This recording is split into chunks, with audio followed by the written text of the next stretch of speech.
Senior Alexa Altchek connects on a pitch earlier this season against Princeton. Harvard did well lined up at plate this season, notching a top 3 spot in the categories of batting average, OBP, and slugging percentage. Dartmouth has been mediocre by the same standards. This weekend, Dartmouth softball handily swept Brown to finish 16-5 in conference play. In doing so, the Big Green clinched home field advantage in the Ivy League Championship Series and will host Harvard next weekend in a best-of-3 set. "We're excited," Crimson coach Jenny Allard said. "I'm expecting some really great games. I thought both teams played really hard in the regular season series. I'm expecting our team to come out on fire and ready to go, so it'll be a great series." Despite finishing with the better league record, Dartmouth is outmatched by Harvard offensively, and both teams are relatively even in the circle. The Crimson was top 3 in the Ivy League in batting average, OBP, and slugging percentage, while the Big Green's lineup was largely mediocre by conference standards. Dartmouth's slight pitching advantage comes from its depth. None of its 3 hurlers posted an ERA above 4.00, and accordingly it led the ancient 8 in ERA, hits allowed, and walks allowed. If Harvard can ride juniors Katie Duncan and Sarah Smith for the 2 or 3 game set, it will be in a good spot. "I do think their pitchers are pretty strong if you're just looking at stats," junior shortstop Rihanna Rich said. "So I think that's a pretty tough challenge. They have a lot of the top pitching in the Ivy League, but as well I think they have a lot of fire as a team and are going to come out really strong.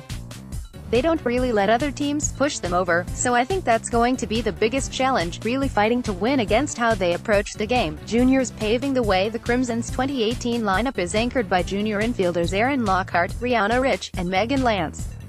Lockhart led the team with 5 home runs and compiled a .369 OBP despite a .202 batting average. Rich paced the league in triples and runs scored while hitting .455 with a 1.174 OPS. Lance recovered from an ACL injury that kept her off the field last season to hit .376 with a .966 OPS. This trio was also very active on the base paths, stealing a combined 30 bags. Lance led the way with 16, good for second best in the conference. Overall, Harvard swiped 44 bases, also the second best mark in the ancient 8. Co-captain Maddie Kaplan is a year ahead of the team's junior core, but she likewise powered the team offensively from the second spot in the lineup. The right fielder closed out her regular season career by hitting .393 with a .948 OPS, racking up 10 doubles and a team-leading 29 RBIs. Junior infielder Aaron Lockhart fields a ground ball and rockets it to first in the team's prior matchup with Dartmouth in April. The Crimson's pitching staff was likewise anchored by juniors. Southpaw Katie Duncan was second in the Ivy League in innings pitched with 130, led the conference with 3 saves, and compiled a 14-8 record with a 2.75 ERA. Right-hander Sarah Smith was even better from a run prevention standpoint, finishing the year with a 2.13 ERA and a .226 opponent's batting average. Power hitting, power pitching. Harvard's junior leadership is countered by the Big Green's quartet of power hitters and formidable pitching staff. Of Dartmouth's 29 home runs before the conclusion of play on Sunday, 25 were hit by juniors Taylor Ward and Morgan Martinelli, sophomore Micah Schroeder, and freshman Shea Nelson. Each had a slugging percentage over .500. The 4 also drove in 90 of the team's 134 runs. Though that group of 4 kept the Big Green in games offensively, Dartmouth mainly relied on shutting down opposing lineups. Its pitchers were a force to be reckoned with in 2018, as they compiled a 3.12 ERA and a .257 opponent's batting average ahead of the season finale against Brown. Senior right-hander Brianna Etheridge was the ace of the staff, compiling a 2.79 ERA and punching out 106 batters in 108 innings of work.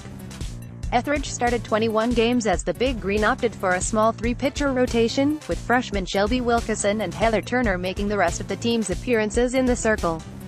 Bit of history. The past 2 seasons, the Crimson earned a spot in the championship series only to bow out to Princeton both times. Each of those Harvard teams were relatively young, and this year's iteration will now look to utilize that playoff experience.